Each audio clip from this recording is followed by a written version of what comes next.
चोली खोली के देवरू डलहा बनाए हे। होली में चोली खोली के देवरू मोन डलहा बनियाए हे।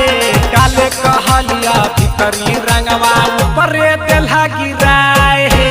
काले कहलिया भीतरी रंगवा ऊपरे देलहा गिराए हे।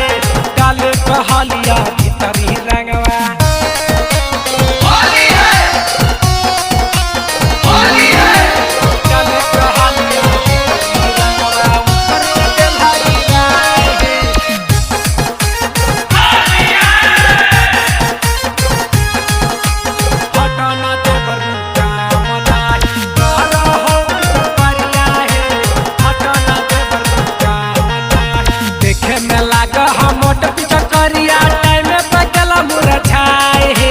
देखे में लाग हम मोट चकरिया टाइम पे गला मुरझाए हे। डाले कहलिया भीतरी रंगवा ऊपरे देलहा गिराए हे।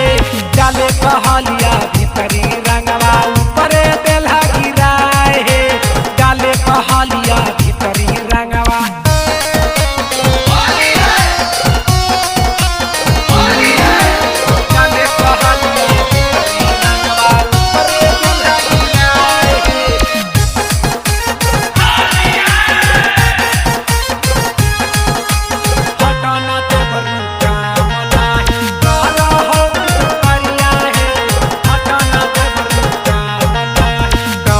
कैलहा पूरा खाली देलहा तू जुठियाए हे।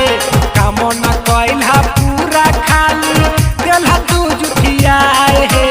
कृष्ण पकवा अगला साल दिल हल हिलाए हे। तिरी सहिलवा अगला साल दिल हल